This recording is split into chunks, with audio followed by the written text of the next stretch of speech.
Hey listeners, we're nearing the end of our 15th anniversary fundraising campaign, and we need your help to meet our goal.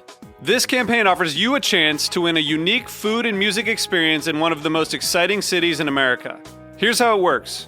Donate to HRN and you'll be entered to win dinner for two and 2 tickets to a concert in one of 8 amazing cities: New York, Los Angeles, Philadelphia, Nashville, Las Vegas, Charleston, Ardmore, Pennsylvania, and Asheville.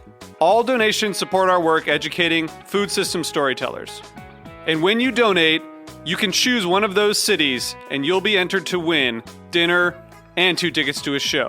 So help us reach our goal and enter to win dinner and a show in the city of your choice. Check out heritageradionetwork.org/15 to donate and enter to win today. That's heritageradionetwork.org/15.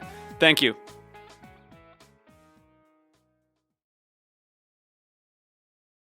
This episode is brought to you by Wild Alaska Pollock, the fish of the future. Learn more and try a free sample at wildakpollock.com. I'm HRN's Communications Director, Kat Johnson, with a preview of this week's episode of Meat and Three, our weekly food news roundup. It's Thanksgiving, so we're talking turkey with sweet potato casserole, stuffing, cranberry sauce, and pecan pie. But we're also discovering some surprising truths about this holiday. As it turns out, roasted turkeys are actually nowhere near the original Thanksgiving tables. In fact, most of the foods we eat for Thanksgiving today weren't eaten in Plymouth. And you know, a lot of the dishes came about, well, because of the products that were on the shelves and the marketing that told us this is the product we should use. Every once in a while, though, the consumer creates the food trend. Care to top the turducken, anyone? I've got to give credit to this fellow that said this is the best pile of meat I've ever had, and then said, but if you added bacon.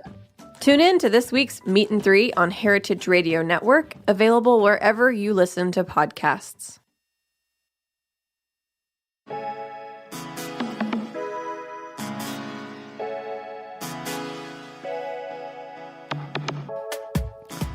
Welcome to The Line here on Heritage Radio. I'm your host, Eli Sussman, co-owner of Samisa Restaurant located in Williamsburg. My guest today is executive chef Emily Yuen of Besso. She has worked at Balud Sud, DB Bistro in Singapore, La Gavroche in London, and Vue de Monde in Australia.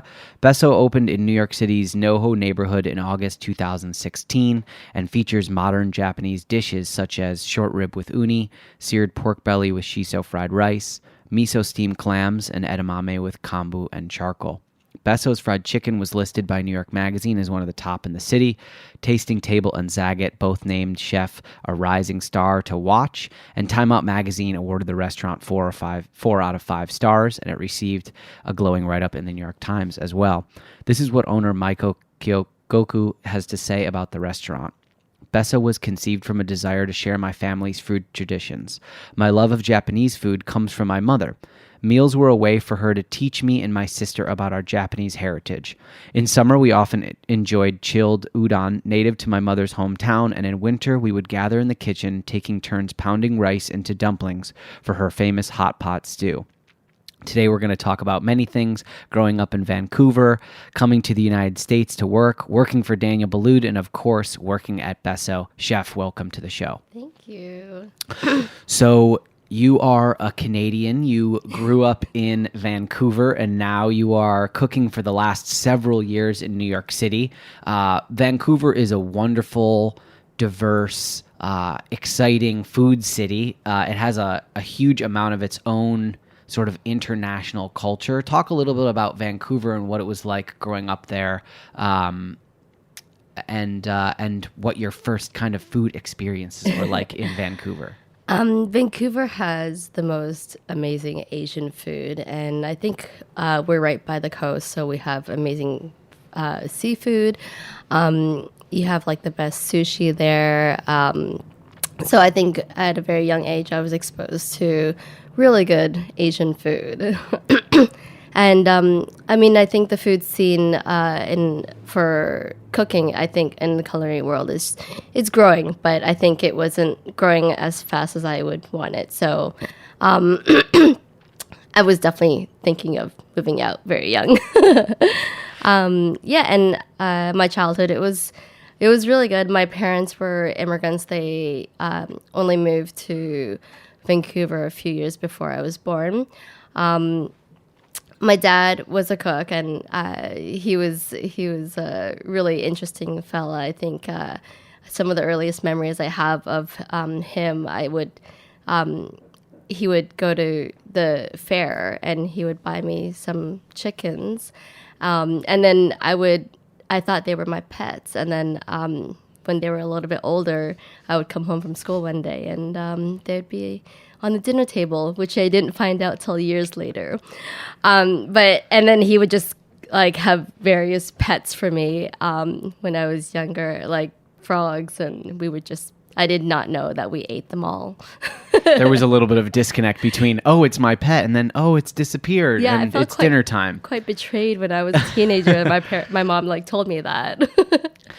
And so, why Vancouver? They moved there from China. What was in Vancouver that specifically brought them there? How did they make the decision to move to Canada? My grandfather was coming back and forth. He was working on the Great Canadian Railway, mining, and and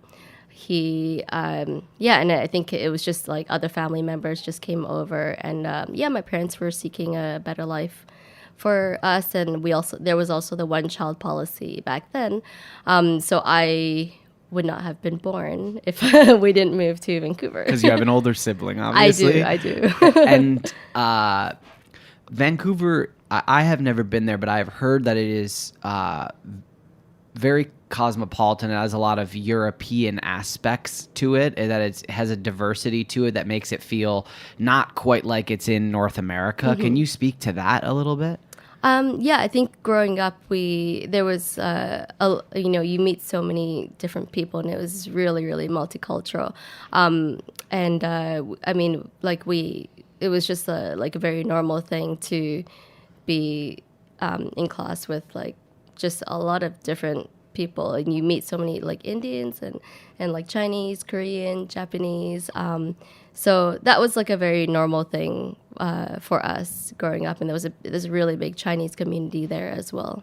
So your dad was a cook, and what did your mom do? And was there pressure on you as sort of the next generation to go on to do greatness? Was there pressure from them to go into a specific field or go into higher education? Oh yeah. Okay. I mean, as like Asian parents, we were in piano class. Very stereotypical, like so piano class. For you, the stereotype is true. You were Yes, but my parents were very, very supportive. They were never they were more supportive of what we were like, of our happiness more than anything. My brother is really smart, and he always did really well in school, and I would not do well in school. I would be in summer school every summer trying to catch up because I would always be failing. But my brother was like the smart one, and he went on to like go to Oxford, and he's like just super smart. But I never felt any. I did feel a little bit of pressure, but like in the end, if I wanted to become like a garbage truck woman, they would be very supportive of that. And it was, they would ask like when I started cooking, like, are you going back to school? I'm like, no, I think this is what I'm going to do.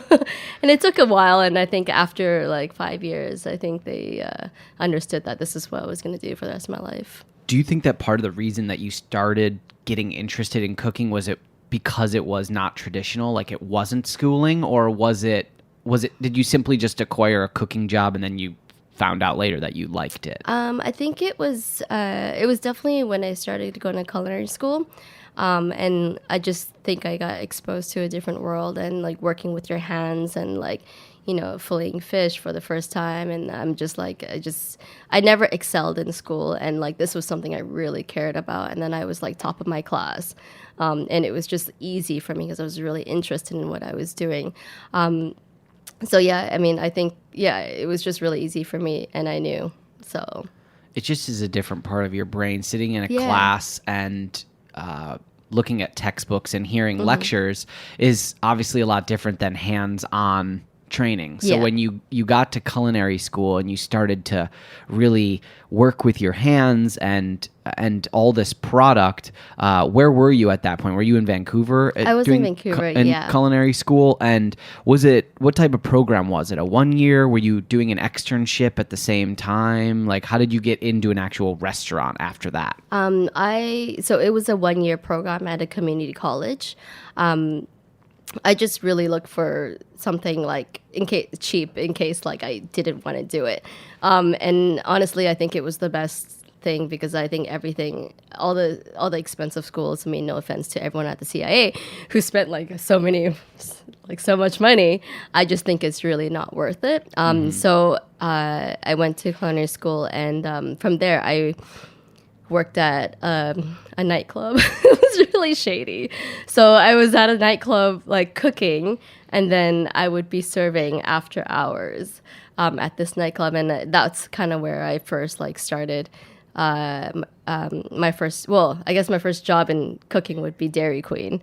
That counts. That Yeah, that definitely counts. counts. You wouldn't think about it back then, but Hospitality, it definitely counts. Yeah, time management, Yeah. counting down the drawer. exactly. And so this nightclub that you were working at, were you putting up food that was like drunk food for customers, or did it have a more refined menu? Are we talking about like a Tao where there's actually plated dishes, or was it more hot dogs and hamburgers and stuff like that? It was, it was a little bit more plated food because it was like a proper restaurant before it was a nightclub. Gotcha.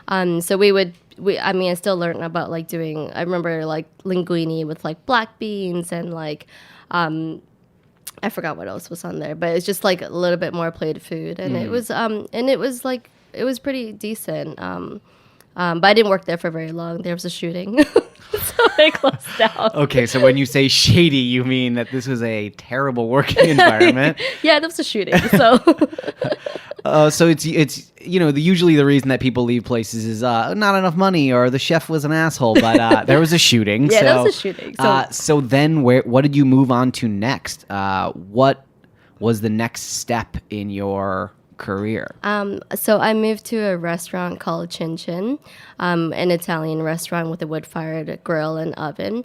I worked in garde manger at the time, and really, it was really my first taste of how hard kind of it was going to be for a woman in this environment, because the chef would, when I felt like I was good enough and asked to learn more, I asked to be on saute station, and I just couldn't believe that he said you're not strong enough, you're too small. Mm-hmm. And I'm like, what? This is insane to me. I never culinary school, I never thought this would happen to me so quickly. They never talk about this in culinary school or anything like that. So I didn't quit, but I really started to connect with the pastry chef there, and his name was Thierry. But he really shaped the rest of my career. He was a pastry chef for Marco Pierre White, and he for many years, and he's French, and he just worked for a lot of really, really great people. He was roommates with Gordon Ramsay. So he was back and he was also working at Le Gavroche. So back in the day when it was just really at its prime with all the really great chefs. And he just really took me under his wing, and he taught me how to do bread and pastries. And I would be working in pastries, still working in garde manger, but I would be in pastries on my day off, just working for free and for 6 months. And then eventually he let me be on pastry full time.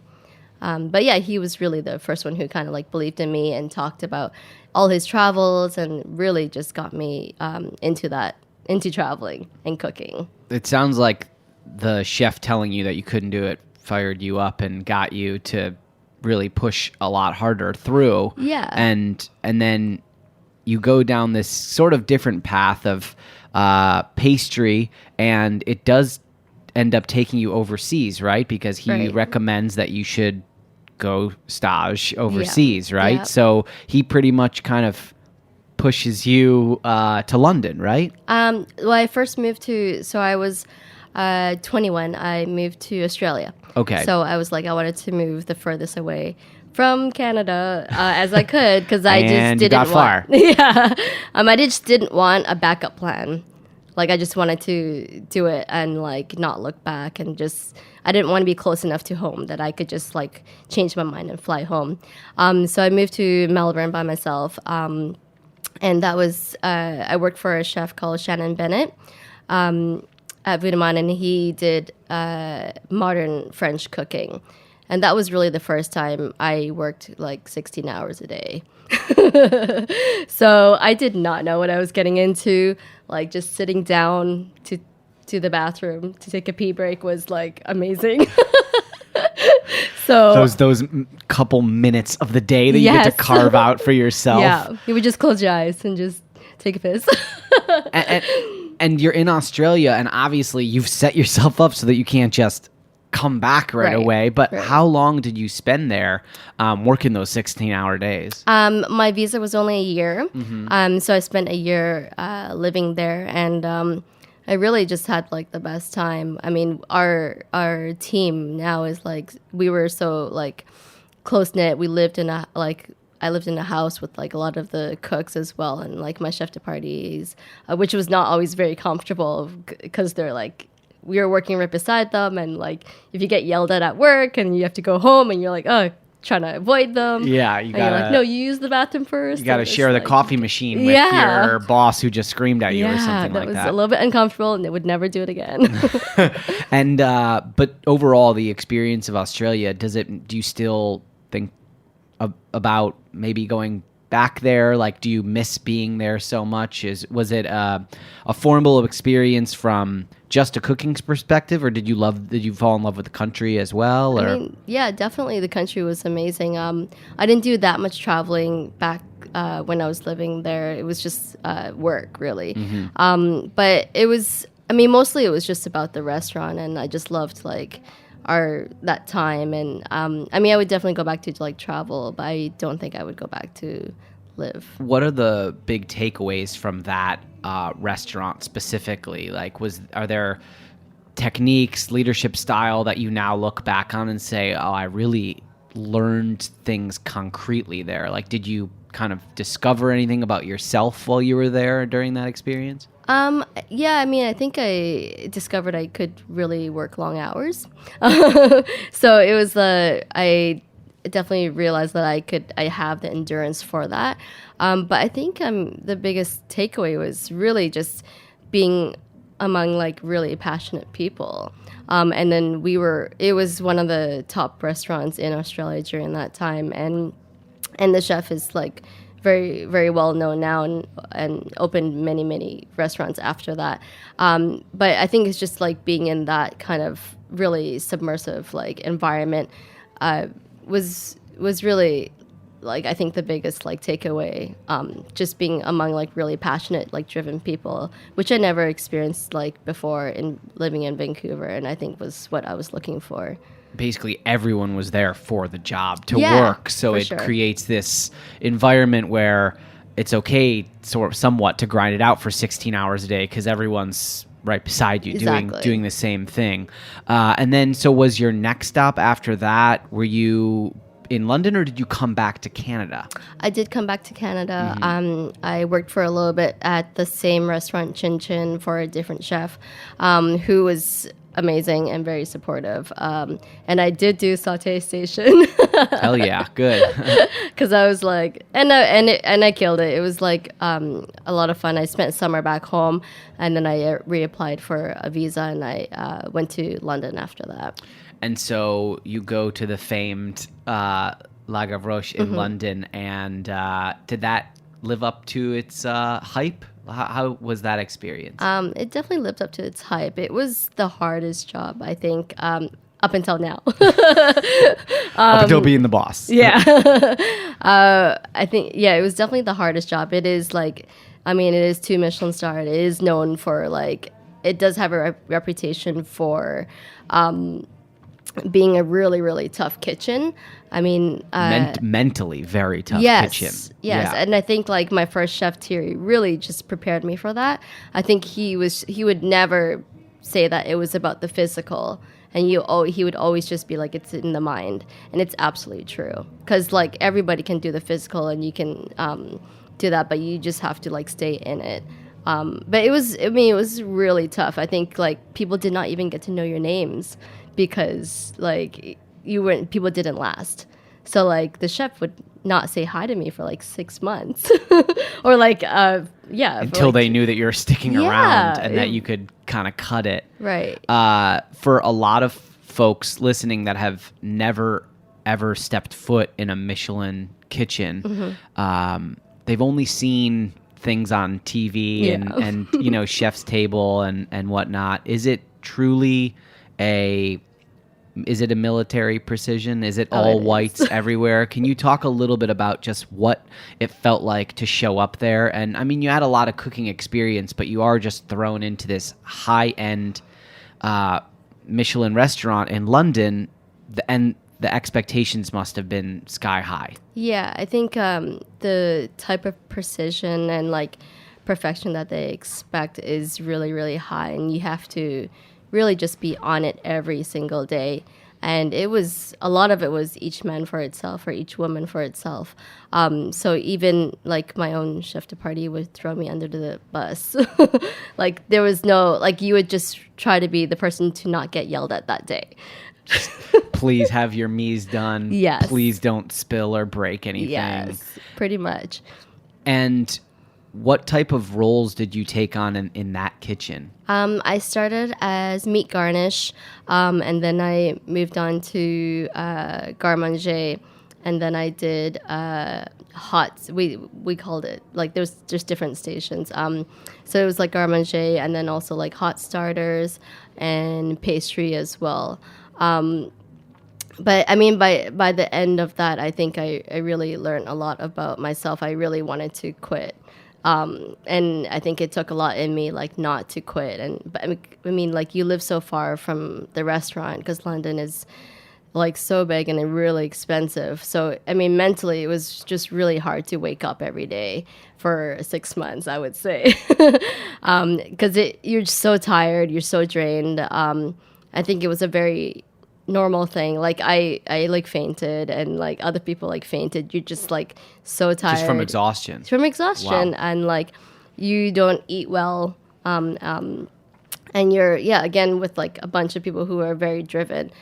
And it was, but I mean, I'm still friends with like a lot of them now, and also friends with my chef who I saw recently, like at this past summer in London, and had a coffee with. So People forget that it's really stretching yourself mentally, physically, emotionally to the limit, and that if you want it bad enough, you'll stick around. But there Right. are those days when you have that inner monologue of, I don't know if it's worth it. Yeah. I don't know if I can make it today. And do you remember how you kind of pushed yourself over the hump to continue going? Do you think it was just drive, hunger? Like, were you just scared? Like, why, when it's so hard and it's just brutal every single day and you're getting yelled at, what made you want to go back to the kitchen? I think all chefs have a very obsessive and addictive personality. So I think I just didn't want to let myself down. I came here to accomplish a goal. It was to work a year there to get like to get them to reference, and I think really it was just I just didn't want to disappoint myself, and like it was just to accomplish my goal of working there. But I just remember in the winter, like we were in a basement and you'd wake up and it'd be dark and then like you just see people's feet like walking and so you don't see like daylight, and then you go on break and it's like getting dark, and then you would leave work, it's dark. So we were like in a dungeon. But yeah, winter was hard there. the vampire experience Exactly. of a line cook working their ass off. We're going to take a quick break, and when we come back, we're going to start talking more about New York City and your current role. Stick with us here on The Line.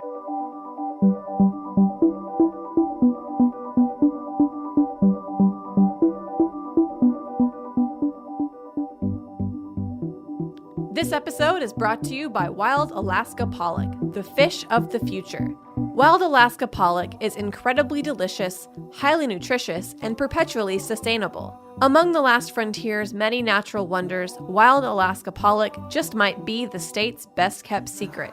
This cousin to cod has lean, snowy white meat, delicate texture, and a mild flavor that makes it extremely versatile and tasty. Only pollock caught in Alaskan waters by U.S. fishermen can be labeled Wild Alaska Pollock. Unlike other pollock products, Wild Alaska Pollock is filleted and frozen just once within hours of being caught to preserve freshness, flavor, and texture. And now, food service professionals can try Wild Alaska Pollock for free. Request your sample at wildakpollock.com and discover the fish of the future.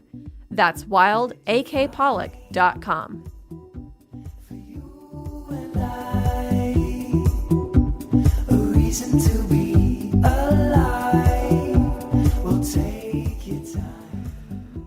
Welcome back to the show. A quick note on our Winter in the Garden Heritage Radio Network holiday party and tasting. It's happening on Monday, December 3rd in the Palm House and Yellow Magnolia Cafe at Brooklyn Botanic Gardens.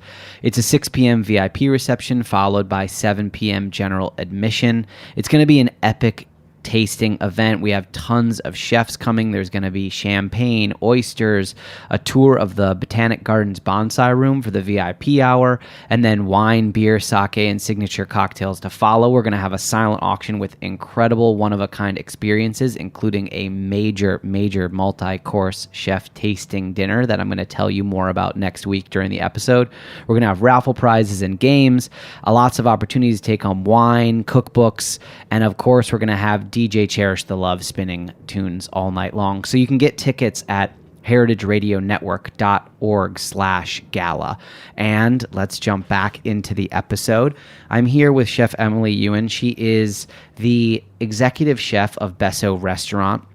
And before the break, we were talking about the start of her career growing up in Vancouver and a lot of traveling that she did overseas to really get a lot of experience under her belt. And then what happened after London? How did you end up working in the Daniel Boulud family, and what brought you to New York City?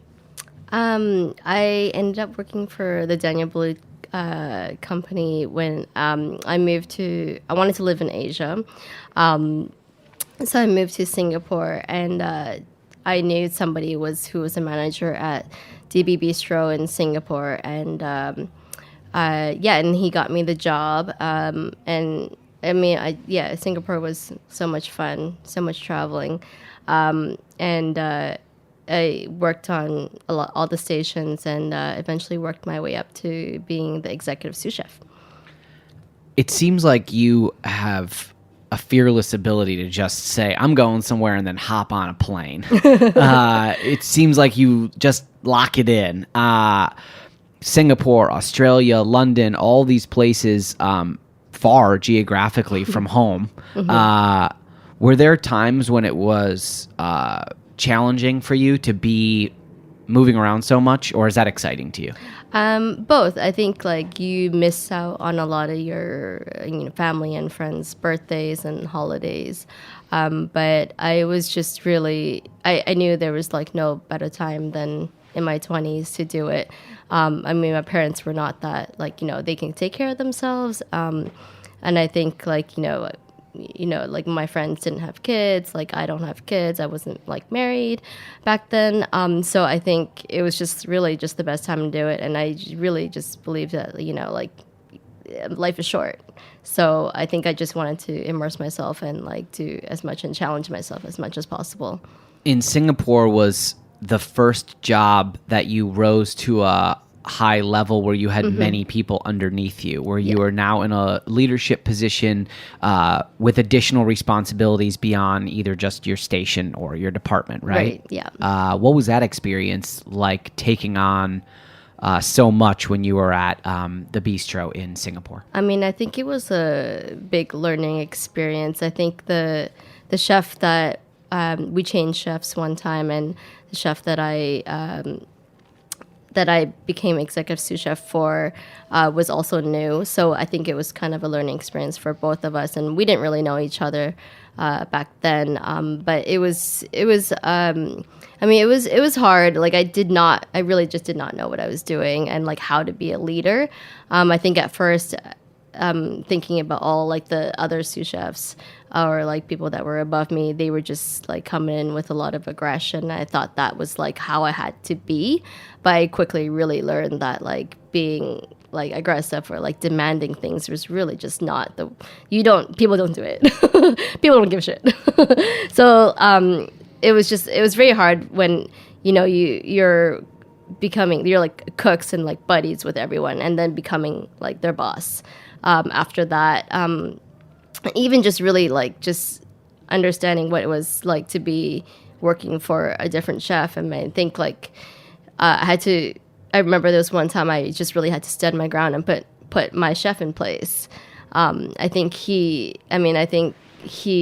so like I like screwed up like a bunch of terrines, and I came in the next day and he like wrote a big note on there, and I thought it was just really petty, and he was just like really just calling me out on like how I like screwed up like these terrines, and I really just like sat him down, and I was just like, how are you gonna expect other people, all the other cooks, to respect me if you don't show me respect? And I think after that there was a really big turning point in our relationship, and we worked really well together, and we but yeah, I think it was good. In most professional work environments, you spend a lot less time with people than you do in a kitchen, and yet kitchens are now only catching up to the idea of having structure and having employee handbooks and rules and things like that. But Daniel Boulud's organization for many years now has been a sprawling, organized entity. Do you feel like you got to see things there that you hadn't seen in some other standalone restaurants because they had so many locations? Like basically, was the corporate structure helpful to you over time in learning how to grow and stay organized? It was and it wasn't. I feel like it was helpful to see that, but it was not helpful in my position now, because I do feel like it made me too structured. And I work in such a small, I work in such a small restaurant now with like 3 cooks or 4 cooks, that I just feel, I still feel like it's very hard to like break away from that corporate kind of world and all that structure. Because when you're in a small restaurant and, in New York, as you know, it's like much more scrappy. So you have to, you don't have the luxury of a plumber at your hand, or like, nighttime cleaners and all this. So I think in that way, it wasn't really like helpful in when we opened up Besso. Well, you make the comparison of, finding a plumber or having someone on your staff, but at a place like Boulud Sud, where there was probably, I don't know, I'm guessing, 75 people on staff or something like that. Yeah. And probably where they had an overnight porter crew that you came in the next day and you think to yourself, well, this kitchen looks brand new. Yeah. that sure is nice. And now you're on to a place where it's just a small core team. And yes, you're the chef, but you're also kind of like a glorified line cook, and you're also the glorified plumber and everything, right? And that's part of shrinking down. But before you got to the small space, it seems like the entire arc has been pretty heavy duty fine dining, pretty high end, right? And is it fair to say that Besso is a lot more casual of a dining environment than those places? Yeah. So I'm curious, was there a point in your mind where you thought, I have spent enough time in the fine dining world and I'd like to maybe try something slightly different, or what, did it work a different way? Was the job intriguing and it just kind of shaped itself around you at the restaurant? I think a little bit of both. I think when you're in fine dining and you're always working for somebody else, you'll never really have a voice. And I think that structure, you'll never really have a voice. And I think I also think our eating culture is changing. I don't think that many people want to eat at fine dining places anymore. And I really just wanted to also like connect with more people. I think you don't really see a lot of like returning customers when you are in fine dining restaurants. But yeah, I just feel like, New York culture is like shifting. I mean, like our dining culture is shifting around the world. And I think places like David Chang's places really just like paved the way for Asian casual like dining in New York. And I think that's really something to be admired. I want to talk about dish conceptualization and also dish execution. I want to know what you find more appealing. For me personally, I struggle with plating like a lot more than I do conceptualization. For me, like flavors and putting things together, I love that. I find it to be a lot easier of a process. And then putting things on the plate and just picking where to orient them, that's tough for me. So I'm curious for you, is there one that you enjoy more than the other? And is there one that you struggle with more than the other? I think definitely conceptualizing is more of a struggle than plating. I think plating, because I worked in all these fine dining places, is really easy. Conceptualizing, because I think me and Maiko are really just doing something new. And in New York, I don't think it has really been done before. So it's really hard to figure out what's going to work and what's not going to work and what's going to be received well. And so we talk about dishes for hours and hours and hours. Just really just making sure that we're conveying the message that we want to convey. And like it's within, Besso and like our theme. So I think conceptualizing it's harder for me than and also I haven't done Japanese cuisine before.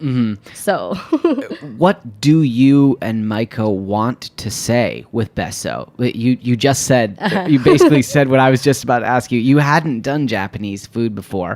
What is the vision and what are the goals besides giving people really delicious food of Besso? Well, our goal is to really just bring a whole different side of Japanese cuisine and to show that. I think Maiko, she really wants to share her like love of home style foods and like foods that she grew up eating, and I find that like so intriguing, and I think it's something that people are really open to, especially in New York. So we just really wanted to show people a different side besides like ramen or like izakaya or like sushi. And like really just tap into memories of all different Japanese people and people of all different cultures as well. Do customers ever find it jarring or off-putting that you do not serve sushi at Besso? Has that been an uphill battle to stand your ground on that? Yes. It has been. I think people do come in like asking for sushi or like asking what we are. I think it's like very natural for us to say just like, we don't serve sushi, but we have something like similar, like our sashimi hand roll platter. But I think the positives really just outweigh the negatives and like breaking the boundaries of what like Japanese cuisine is. And we're hopefully continuing to like do that. The fried chicken dish, which has gotten a lot of acclaim, I bring it up because I think that it is a really interesting, strong, wonderful representation, because this is what it has going on. And if there are other dishes that you think articulate this as well, please share them. But the fried chicken comes with a Kewpie mayo potato salad. It has shiso tzatziki on it, and then it also has some Moroccan spices in the mix as well. There's a lot going on to bring all together. No one would ever say, oh, that's an authentic Japanese dish. So to me, it seems like you had a lot of fun coming up with all those things, but bringing all those things together and making them work on the plate, you run the risk of it just being chaotic and Yeah. too much going on, right? Yeah. So is that part of the fun that you're having at Besso, like making things that are not Japanese but serving them at a Japanese style restaurant? Yeah, definitely. I think it is like it is like hard to kind of like be like, does it work? Do you like it? To like customers, but yeah, it is really fun to break those like change people's minds about that. Yeah.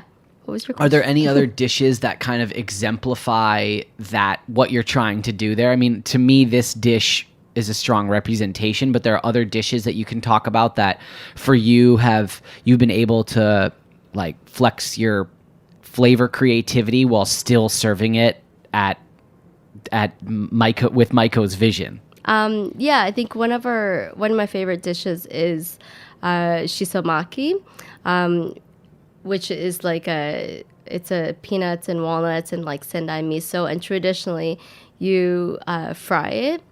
And then we have just put like a really nice like fresh twist on it with just like having fresh shiso leaves on it. So all of our dishes are really just like based on a Japanese dish, and then we just really just modernize it. So even with the chicken karaage, it is like a traditional marinade of the chicken karaage and like the traditional way of like frying it. And when people come to the restaurant, I think they're still looking for like some sort of traditional aspect. And then we just like try to modernize it a different way, but still making sure that we do hold true to what the original dish is. You've run other people's kitchens and you've cooked in so many kitchens in a lot of different countries. What was the most surprising moment when you were at Besso and it was your show to run? I don't know. That's a hard question. I think, I think like, going to the James Beard House was something that I always, admired and like, something I really strive for. So when we were invited to the James Beard House, which is where I met you, Yes. I think that was really a really surreal moment. And then we're also cooking there again in a couple weeks. So that's, I think those, I don't know. I mean, there's just a lot of really, really like, I mean, in a small restaurant, especially when you're running it, I think there's a lot of emotional highs and lows. When you get like a really nice review, I think, or like get named like as like Zygot's like top and like 30, someone to watch for, I think it really is an emotional high. But like when you see like a horrible Yelp review, it's just like, oh, Brings you back down to to earth. Exactly. Yeah. The chef role has always been as sort of the figurehead leader of the restaurant and often as the face of the restaurant. Mm-hmm. But you just alluded to something that isn't fun of the job, which is that at the end of the day, kind of the buck stops with you. What have you found to be the hardest part of your role at Besso, not from the food side? What's something else that you do that no one really knows that you do that is really tough? Like what's behind the scenes that's been challenging for you? I think, I feel like everyday challenges, something always breaks down and it's on you to like try to figure it out and everyone is relying on you really. But I mean, I feel like just every day, like something happens, like you're, whether like somebody is like sick or, some like our oven is broken. And then Google is my best friend. Cause like, to call a plumber or like a repairman is like so much money for a small restaurant. So you end up Googling a lot of shit and like you just try to fix it yourself. You go out and buy a snake for your for your drain and like you try to like you try to like tile your own floors, and it's just I think like every day just something happens and you just try to make it work. And I think that's when I feel like working in a big corporate restaurant or like places that we're kind of like really hard for me to change the way I think about when I came into this like small restaurant. It's funny because we met at the James Beard House, and it is a wonderful, glamorous, amazing invitation. And I remember I came back from that, and there was like 10 things that had gone wrong at the restaurant, and I had been gone for 4 hours, And then you were by yourself. and then the next day, like the backyard got clogged, like our sewer got clogged basically, and it was and it poured that day, and there was Yeah. like 8 inches of water back there, and I was just the juxtaposition of being like, well, that was so great last night, and now have my hand like in a leafy Yep. mud hole. I think pulling it Yep. out. It's those are the times when the job has like all the negative feelings, but then sometimes when you overcome that, it feels more satisfying Yeah. than like the review or Yeah. a customer who loves it. You're like, okay, this is what it's like to be a small business owner or a chef that leads a restaurant. Like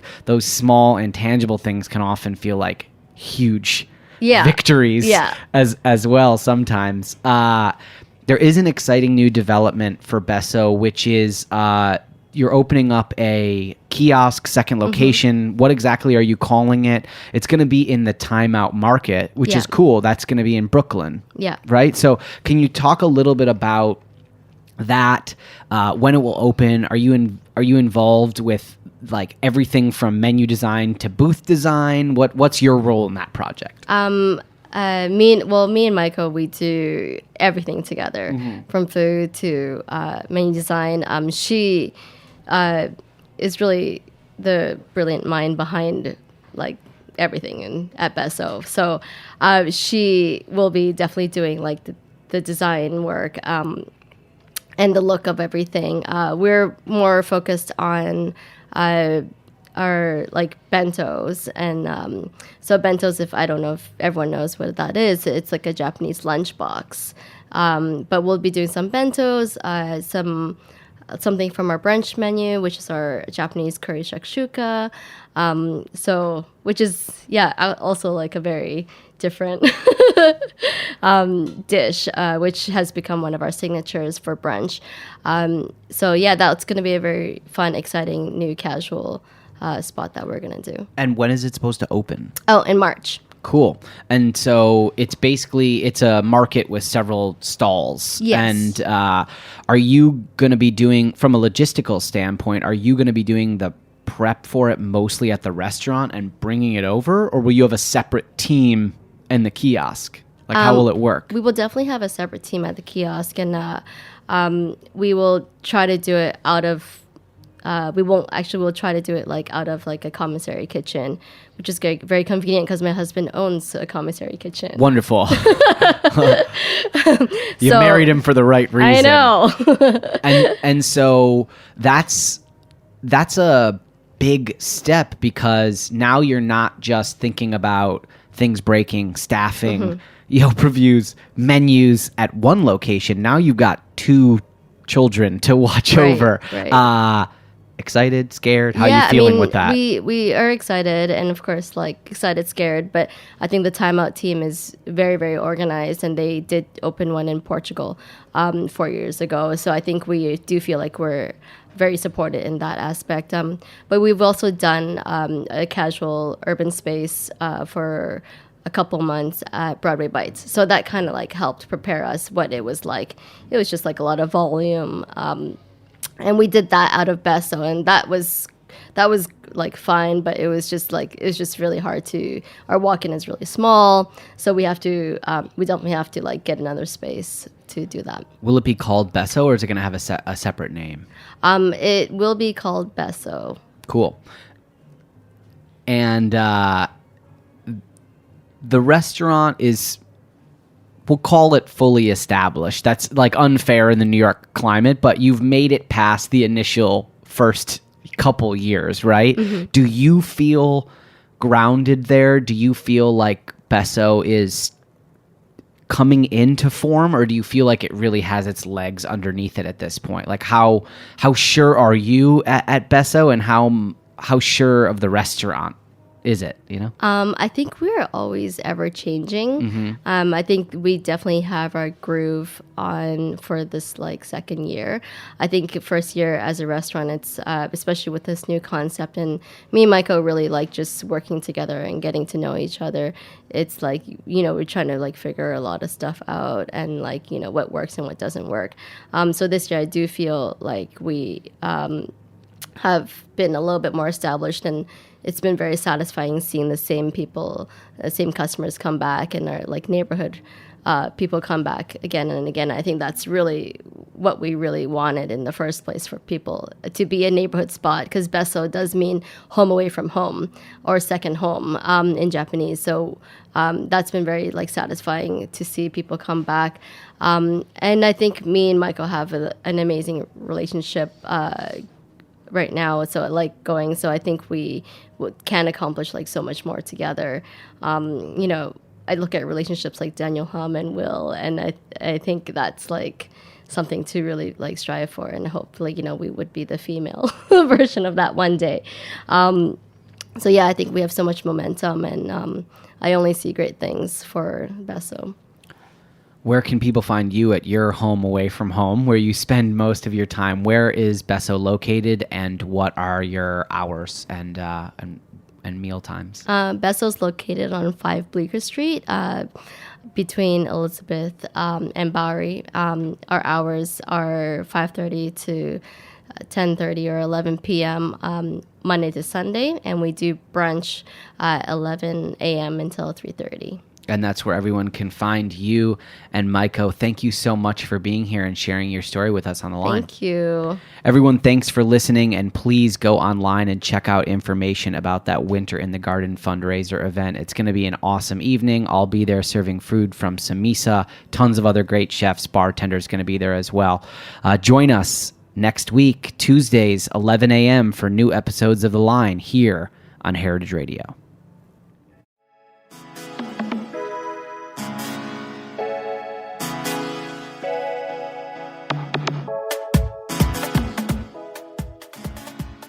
Thanks for listening to Heritage Radio Network, food radio supported by you. For our freshest content and to hear about exclusive events, subscribe to our newsletter. Enter your email at the bottom of our website, heritageradionetwork.org. Connect with us on Facebook, Instagram, and Twitter at heritage_radio. Heritage Radio Network is a nonprofit organization driving conversations to make the world a better, fairer, more delicious place.